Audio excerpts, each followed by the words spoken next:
News में मैं हूं आपके साथ अंशुल और आप देख रहे हैं वॉरियर्स के साथ सरकार। जी हां, उत्तर प्रदेश में पंचायत चुनाव ड्यूटी के दौरान कोरोना संक्रमण से जान गंवाने वाले शिक्षक और अन्य कर्मियों की वास्तविक संख्या को लेकर एक खींचतान मची हुई थी और इसी बीच योगी सरकार ने उस दिशा में एक राहत भरा कदम उठाया है, जिसमें किसी मृत कार्मिक के स्वजन नौकरी और मुआवजे से वंचित नहीं रह पाएंगे। और राहत का जो दायरा है वो सीमित कर रही राज्य निर्वाचन आयोग की जो पुरानी गाइडलाइन है उसको बदलने के लिए योग के साथ में एक कवायद मुख्यमंत्री योगी आदित्यनाथ निर्देश वहां पर शुरू कर चुकी है। आपको बता दें कि हाल ही में पंचायत चुनाव में ड्यूटी के दौरान कर्मियों की मौत हो गई थी और वहीं कर्मियों की संख्या को लेकर सरकार, शिक्षक और संगठन, विपक्ष अलग अलग इसमें दावे कर रहे थे। तो आज का हमारा मुद्दा इसी पर है कि किस तरीके से शिक्षा के मुद्दे को लेकर शिक्षक जिन्होंने अपनी जान गंवाई थी, कोरोना वॉरियर्स के रूप में उन्हें जाना जा रहा था, उसको लेकर जान गंवाने वाले शिक्षक और कर्मियों पर वास्तविक संख्या को लेकर जो खींचतान मची थी, वहां पर उत्तर प्रदेश के जो सीएम है योगी आदित्यनाथ, उन्होंने एक राहत भरा कदम यहां पर उठाया है, जिसमें उन्होंने ये कहा है कि किसी भी मृत कार्मिक और स्वजन नौकरी के लिए और मुआवजे से इसमें वंचित नहीं रहेंगे। तो ये राहत भरा दायरा सीमित कर रही राज्य निर्वाचन आयोग की पुरानी गाइडलाइन के बदलने के लिए आयोग के साथ सरकार की कवायद मुख्यमंत्री योगी आदित्यनाथ के निर्देशन पर शुरू हो चुकी है। आपको बता दें कि पंचायत चुनाव में ड्यूटी के दौरान कर्मियों की मौत भी हो गई थी। वहीं इन कर्मियों की संख्या को लेकर सरकार, शिक्षक और संगठन के साथ ही विपक्ष अलग अलग दावे कर रहे थे।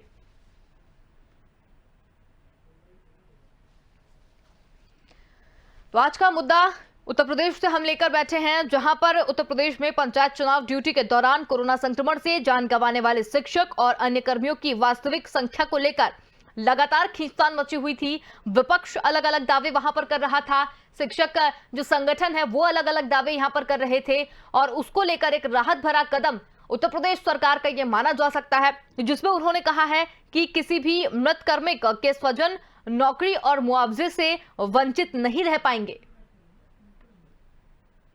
तो ये राहत भरा फैसला उत्तर प्रदेश की जनता के लिए, जहां पर उन्होंने ये कहा है कि उत्तर प्रदेश में पंचायत चुनाव ड्यूटी के दौरान कोरोना संक्रमण से जान गंवाने वाले शिक्षक और अन्य कर्मियों की वास्तविक संख्या को लेकर खींचतान मची थी, जिसको लेकर उत्तर प्रदेश सरकार ने एक राहत भरा कदम यहां पर कह सकते हैं वो उठाया है, जिसमें उन्होंने कहा है कि मृत कर्मियों और स्वजन जो भी होंगे उन्हें नौकरी और मुआवजे से वंचित नहीं किया जा सकता।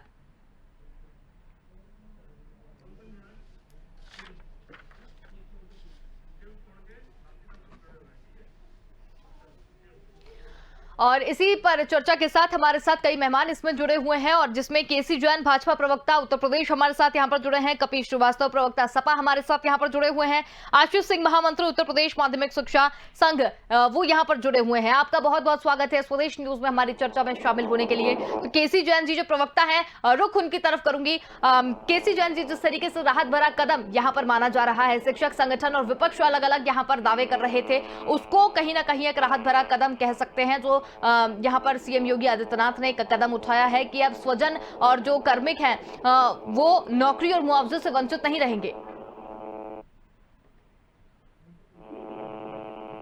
लगातार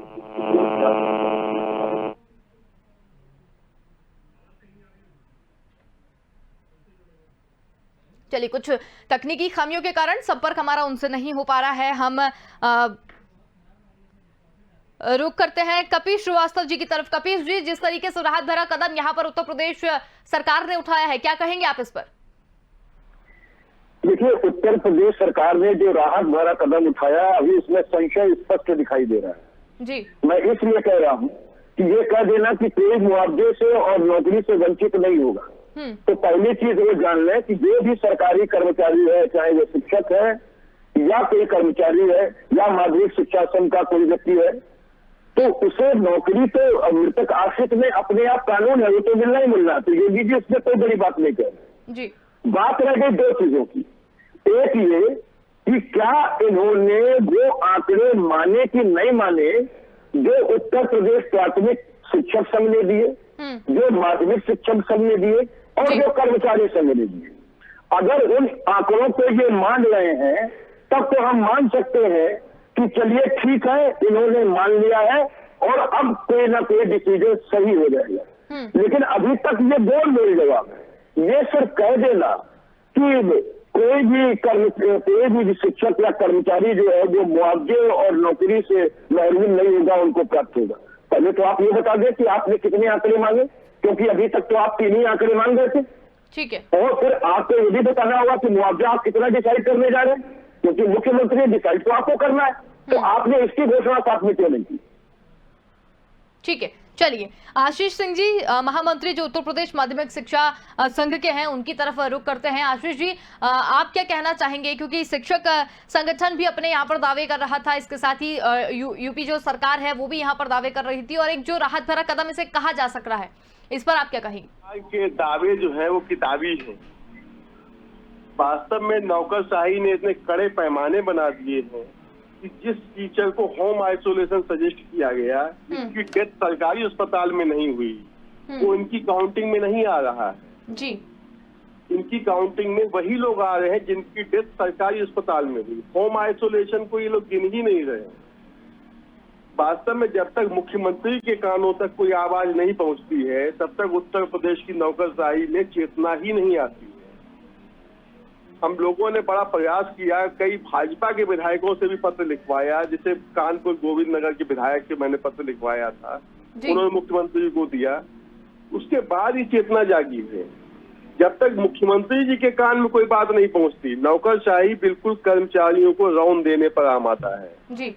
जहां तक मृतक आश्रित का लाभ है, वो हमारे सर्विस मैनुअल में है कि अगर किसी की डेथ हो जाती है तो मृतक आश्रित का लाभ स्वतः मिलेगा। इसमें कोई नई घोषणा नहीं है। नई घोषणा जो होनी चाहिए थी, एक मुआवजे की राशि बढ़ाई जाती। हमने 30-30 साल के लड़के गंवाए हैं।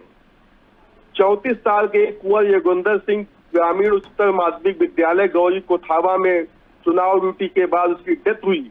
इतना असंवेदनशील प्रशासन उसके खिलाफ काउंटिंग में न पहुंचने पर FIR का आदेश हो गया।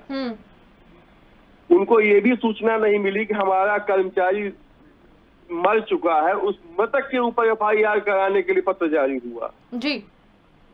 सरकार को इतना ध्यान देना होगा कि जो सरकारी आंकड़े हैं, संगठन के आंकड़े बिल्कुल वस्तुनिष्ठ हैं, एक भी व्यक्ति की संख्या गलत नहीं है जी। हम लोगों ने अपने स्तर पर इसका सत्यापन कराया है।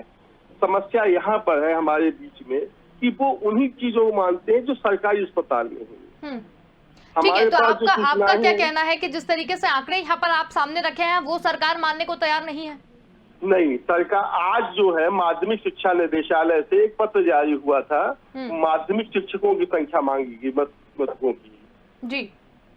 और आज माध्यमिक और बेसिक शिक्षा में सरकारी आंकड़ा 3 से बढ़कर 425 हो गया है जी। इसलिए इनका पहला आंकड़ा गलत रहा, ये इन्होंने खुद ही मान लिया है। और चूंकि सारा समय आज सुबह पत्र जारी हुआ, शाम के 5 बजे तक जो सूचनाएं संकलित हुई उसके आधार पर 425 रहा। अगर विधिवत वस्तुनिष्ठ जांच कराई जाए, जनपद में शिक्षक संगठनों के सहयोग से, शिक्षक संगठन को सरकार की विरोधी नहीं है, कर्मचारी यूनियन सरकार के खिलाफ नहीं, नीतियों के खिलाफ काम करती है। बिल्कुल। अगर कोई चीज तो ये मान लिया जाए कि जो खींचतान यहाँ पर मच रही थी अभी इस चीज को लेकर, आंकड़ों को लेकर कि कितने लोग मृत हुए हैं, कितने नहीं हुए हैं, और उसको लेकर जो यहाँ पर अभी बात यहाँ पर कही गई है कि सीमित जो दायरा है उसमें मुआवजे से वंचित वो यहाँ पर नहीं रह पाएंगे, तो आप क्या कहना चाह रहे हैं उसमें कि जो आपके आंकड़े हैं उन पर काम किया जाना चाहिए? हमारे आंकड़े अगर सरकार चाहे तो अपने जिला लेवल पर एक कमेटी बना दे और उसमें हमारे शिक्षक संगठनों के पदाधिकारियों को शामिल करें। हम लोग उनके साथ सहयोग करके एक एक घर घर जाकर के एक शिक्षक कर्मचारी को सत्यापन करा देंगे जी, अगर उन्हें हमारे आंकड़ों पर संदेह है। और क्या कुछ मांगे हैं आपकी अभी सरकार से? इसके अलावा जो शासनादेश जो निकाला था राहत का, उसमें तमाम बिंदु ऐसे थे, जब तक माननीय मुख्यमंत्री से हम लोगों ने हस्तक्षेप नहीं कराया उस पर कोई कार्रवाई ही नहीं हुई। हम लोग चाहते हैं कि शिक्षक जो है, कर्मचारी जो भी हमारे साथी हैं जी, उनको होम आइसोलेशन में जो उनके साथ दुर्घटना हुई, उनकी मृत्यु हुई, उसको भी उसी के समकक्ष माना जाए जिनकी मृत्यु सरकारी अस्पताल में हुई। शिक्षकों को और कर्मचारियों को, अभी आपने कई जगह सुना होगा कि बेसिक शिक्षकों को ड्यूटी लगाई जा रही है कोविड कमांड सेंटर में जी। तो उनको भी कोरोना वॉरियर का दर्जा दिया जाए, बिल्कुल उसी हिसाब से उनको छूट दी जाए। अभी हम लोगों को उनकी ड्यूटी मई और जून में लगाई जाएगी। बड़ा अफसोस होता है जब दूसरे लोग कहते हैं शिक्षक 40 दिन की एक्स्ट्रा छुट्टी लेता है। वो छुट्टी शिक्षक लेता नहीं, उसको दी जाती है।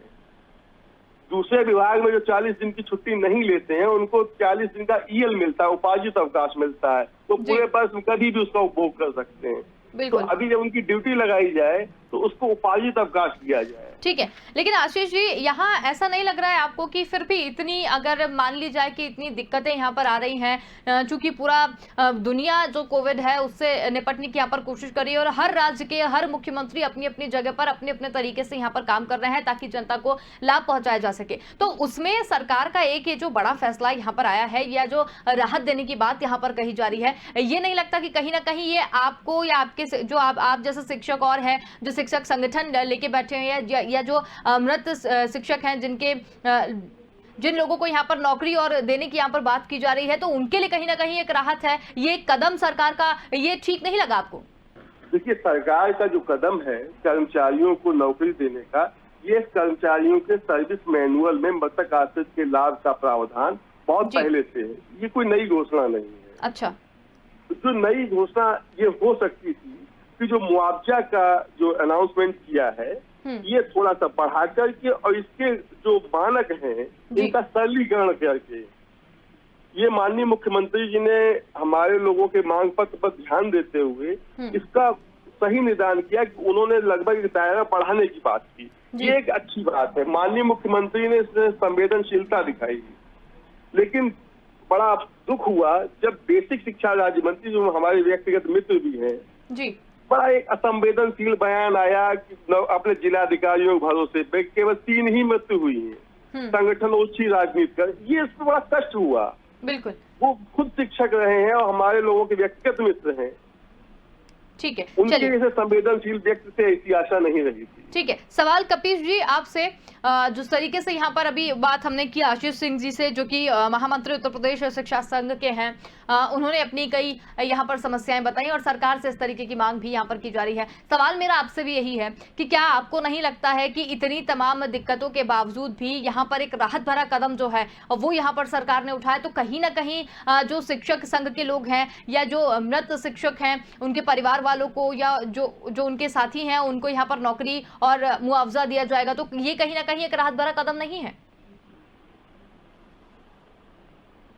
तो कह चुका हूँ, इस बार भी कह रहा हूँ कि सर्विस मैनुअल में यानी एक्ट के अंतर्गत जब सर्विस एक्ट में जिससे ये अपॉइंट होते हैं उसमें ही है कि अगर कोई सरकारी व्यक्ति मरता है तो उसके मृतक आश्रित को नौकरी मिलती है और उसके घर में पेंशन दी जाती है, फैमिली पेंशन जाती है अगर कोई अहर्य है तो ये कोई राहत वाली चीज नहीं है, ये तो मिलती है। इसी के लिए तो दिन रात बच्चे मेहनत करते हैं कि हम सरकारी नौकरी पा जाएं, क्योंकि 2% सरकारी नौकरियां रह गई हैं। तो आपको इस चीज को समझना पड़ेगा कि ये कोई बड़ी बात नहीं है। दूसरी बड़ी बात, मैं आशीष जी की इन बातों से सहमत हूं कि देखिए सरकार के कानों में ऐसा नहीं है कि जब आप पहुंचाते हैं तो कोई बात पहुंचती है।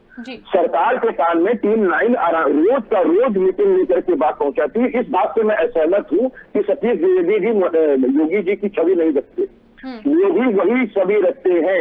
मैं तो स्पष्ट बात कहता हूं कि जब आपने 3000 का आंकड़ा दिया, अन्य सारे लोगों ने मिला करके दिया था, मुझे इससे ज्यादा का अभी फिलहाल नहीं पता, हो सकता है आप ज्यादा बेहतर जानते हैं। 1621 मैंने प्राथमिक शिक्षक सुने थे, उसके बाद कर्मचारी और माध्यमिक शिक्षक संघ ने जो अपनी लिस्ट दी है। मैं एक बात कहना चाहता हूं कि 26 तारीख आप जो ट्रेनिंग किया, जो शिक्षक कर्मचारी ट्रेनिंग किया, तो उसने जो चुनाव में ड्यूटी किया, जिसने काउंटिंग में ड्यूटी किया, और उसके बाद अगर कोरोना से मृत्यु उसकी आइसोलेशन में घर के अंदर हो या किसी अस्पताल के अंदर हुई हो, तो इसको कोरोना वॉरियर्स मानते हुए, क्योंकि पैंडेमिक एक्ट लागू है, डिजास्टर मैनेजमेंट एक्ट लागू है, और दिल्ली सरकार ने 1 करोड़ रुपए मुआवजा देना शुरू कर दिया शिक्षक के मौत पे, टीजीटी को। मैं प्रपत्र संयोजक भेज दूंगा जो जारी कर दिया गया था। तो ये कोई बड़ी भारी चीज नहीं है, इसको सरकार तत्काल जिस दिन चाहे इसको कुछ रिव्यू करने की आवश्यकता नहीं है, क्योंकि ये आपातकालीन फंड से भी दिया जा सकता है। और कोरोना वॉरियर्स केवल इनको मान लेना है, अगर आप मान लेंगे और आपने जो बीमा की राशि जमा की होगी बीमा कंपनी को देनी पड़ेगी। तो बहुत सीधी सी बात है कि पहले योगी सरकार इस बात को क्लियर करे कि कितने शिक्षकों को, कितने कर्मचारियों को, कितने माध्यमिक शिक्षकों को, कितने प्राथमिक शिक्षकों को वो कोरोना वॉरियर्स मानती है कि चुनाव ड्यूटी में की वजह से वो एक्सपायर किए हैं और इनको मुआवजा दिया जाए। दूसरी चीज ये कि ये तुरंत बतावें कि कितने आंकड़े इन्होंने जारी किए, कितने माने इन्होंने शिक्षक संघ के द्वारा और कर्मचारी संघ के द्वारा दिए गए हैं, तब इस पर कोई राहत भरी खबर मैं मान सकता हूं। वरना योगी सरकार का क्या है, प्रयागराज में साबित हो गया कि वहां पर इन्होंने बयान हर्षी दी कि झूठ सारे सामने आ गए, कोविड के कम टेस्ट कराए गए और यहाँ तक कि जो कहते थे कि दवाइयों की कमी नहीं है, ऑक्सीजन की कमी नहीं है, प्रयागराज में इन्होंने माना कि दवाइयों की कमी है। बिल्कुल, मतलब ये कहने का साफ तौर पर कुल मिला के एक ही चीज सामने आ रही है कि जो शिक्षक संगठन की जो मांगे हैं उसको मानने के लिए पहले तो ये साफ होना चाहिए कि कितने मृत शिक्षक ये गिन रहे हैं, कितने लोगों को नौकरी इन्हें देनी है और कितने लोगों को मुआवजा देना है, पहले तो ये स्पष्ट किया जाए। बिल्कुल ये स्पष्ट किया जाए। और आशीष सिंह जी की बात से मैं सहमत हूँ कि भाई शिक्षकों का अपना एक जो है वो ग्रुप बना हुआ है, जो संघ बने हुए, आप उनके पदाधिकारियों को चयनित कर ले, सत्यापन करा ले, अपने अधिकारियों के साथ लीगल एजेंसी नियुक्त कर ले और सत्यापन करा ले कि कितने शिक्षक एक्सपायर किए हैं, किस तारीख को उनकी ड्यूटी रही है और उसके बाद कितने दिनों बाद एक्सपायर किए। क्योंकि ये बॉडी के इम्यूनिटी सिस्टम पर डेवलप करता है कि आप आज संक्रमित होने के बाद 15 दिन के बाद भी आपके लक्षण आ सकते हैं। यह वैज्ञानिक ट्रुथ है और संवेदनशीलता इसमें दिखानी चाहिए उन परिवारों के प्रति जिन्होंने अपने लाल खोए, किसी ने अपने पति खोया है, किसी ने अपना पिता खोया। बिल्कुल ठीक है। आशीष जी, आपसे सवाल ये है मेरा कि शिक्षक संगठन जो लगातार यहाँ पर काम कर रहा है, अपनी आवाज़ जो है वो सरकार तक पहुँचाने की कोशिश कर रहा है और जितने लोग यहाँ पर हैं उनको यहाँ पर पहुँचाने की आप बात यहाँ पर कर रहे हैं और अगर जो ब्यौरा, जो डाटा जो आप यहाँ पर पहुँचा रहे हैं, अगर उस पर वो सहमति हो जाती है तो इसके लिए बात तो ये राहत भरी खबर है आपके लिए। अगर जो संख्या है अभी जो 1621 संख्या दी गई है ये बढ़ेगी भी, क्योंकि एकदम से अभी जैसे कपीश जी ने कहा कि कोविड का असर तो बाद तक रह सकता है, तो ये संख्या बढ़ भी सकती। 1621 अंतिम संख्या नहीं, ये 2000 हम लोग नहीं चाहते पहुंचे। हमें किसी लाश पे राजनीति नहीं करनी। शिक्षक संघ राजनीतिक संगठन नहीं है जी, केवल ट्रेड यूनियन है। ठीक है, ठीक तो है। हम लोग चाहते हैं कि मुआवजे की राशि सरकार थोड़ा सा बढ़ाए। बिल्कुल, 30 लाख जैसे किसी 32 साल 33 साल के कर्मचारी ने होम लोन लिया होगा तो उसके ऊपर तो 30 लाख का होम लोन बाकी होगा। चलिए ठीक है। केसी जैन जी हमारे साथ यहाँ पर जुड़े हुए हैं। केसी जैन जी, आपसे यहाँ पर मैं जानना चाह रही हूँ, जिस तरीके से यहाँ पर अभी कपिल श्रीवास्तव जी से हमने बात की, आशीष सिंह जो महामंत्री हैं माध्यमिक शिक्षा संघ उत्तर प्रदेश के, उनसे यहाँ पर बातचीत की गई। उन्होंने ये कहा है कि राहत भरा कदम तब होगा जब शिक्षक संगठन जो ब्यौरा, जो डाटा यहाँ पर दे रहे हैं उस पर सहमति बने और उसके बाद सरकार जो है उन्हें नौकरी और जो मुआवजा है उससे वंचित ना करे, तब ये राहत भरी खबर होगी।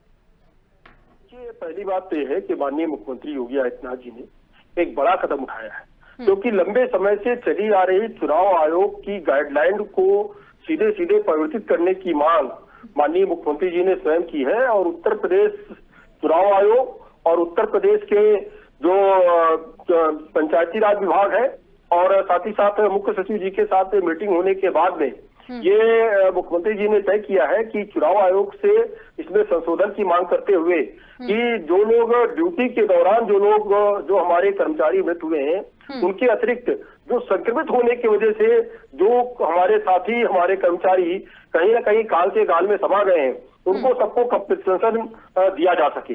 लेकिन ये जो चुनाव आयोग की गाइडलाइन है उसके अनुसार चुनाव आयोग जो लिस्ट जारी करता है, चुनाव आयोग ने 3 लोगों की लिस्ट जारी की है। लेकिन ये बात सही है, जैसा कि अभी आशीष सिंह जी ने मांग की और भी हम आपके साथ भी कई बार हम बैठे डिबेट में और हमने हर बार कहा कि माननीय मुख्यमंत्री जी संवेदनशीलता पूर्वक पूर्ण रूप से निर्णय ले रहे हैं और आगे भी इस पे निर्णय लिया जाएगा, इस पे विचार किया जाएगा। अभी 3 लोगों का नाम आया है, लिस्ट आई है, लेकिन जितने भी हमारे कर्मचारी, जितने भी हमारे प्रदेश के कर्मचारी जो कि काल के गाल में समा गए हैं, उनके सबके लिए माननीय मुख्यमंत्री संवेदनशील है। और देखिए, मुख्यमंत्री जी ने बहुत संवेदनशीलता पूर्वक ये निर्णय लिया है कि चुनाव आयोग को बाकायदा इसमें संशोधन करके और लिस्ट जारी करने की मांग की है। तो ठीक है। इसमें जो भी कर्मचारी हमारे, और ये भी कहा है कि एक विशेष समय में जो संक्रमित हुए, बाद में भी जिनकी किसी कारण से डेथ हुई है और जिनको हमने खो दिया है, उनके सबके लिए कंपनसेशन की व्यवस्था, उनके परिवार के एक सदस्य के लिए नौकरी की व्यवस्था, और ठीक उनके है। बच्चों के लिए बाल विकास पुष्टाहार, और साथ ही साथ परिवार कल्याण विभाग के द्वारा उनके बच्चों के निःशुल्क पालन पोषण, निःशुल्क पूर्ण रूप से शिक्षा की व्यवस्था सरकार के द्वारा की जा रही है। ये एक बड़ा कदम है, एक स्वागत योग्य कदम है। जैसा कि आशीष बिल्कुल जी एक ने कहा सराहनीय- कि स्वागत योग्य बिल्कुल। कदम है, ये एक अच्छी बात है। बिल्कुल, यहाँ एक सराहनीय कदम देखा जा रहा है। तो केसी जैन जी, आपका बहुत बहुत धन्यवाद हमारे साथ जुड़ने के लिए। जी, धन्यवाद। कपिल श्रीवास्तव जी, आशीष सिंह जी, बहुत बहुत धन्यवाद आपका हमारे साथ यहाँ पर जुड़ने के लिए। तो यहाँ पर हम आज बात कर रहे थे वॉरियर्स के साथ में सरकार है, किस तरह से सरकार वॉरियर्स के साथ में है, किस तरीके से उन्हें लाभान्वित करने की कोशिश यहाँ पर कर रही है, और किस तरीके से अपने आप को कोई भी अकेला ना समझे उसके लिए भी लगातार प्रयास यहाँ पर सरकार कर रही है। सीएम योगी खुद गांव-गांव जाकर, शहरों में जाकर मुआयना कर रहे हैं, वहां पर किस तरीके की व्यवस्था है, उपचार किस तरीके से करना है और कैसे वहां पर लोगों को लाभान्वित करना है, इसके लिए वो लगातार ग्राउंड पर जा रहे हैं और खुद उस चीज का मुआयना कर रहे हैं और लोगों को लाभान्वित करने की कोशिश यहां पर कर रहे हैं। फिलहाल के लिए इतना ही। देखते रहिए स्वदेश न्यूज। नमस्कार।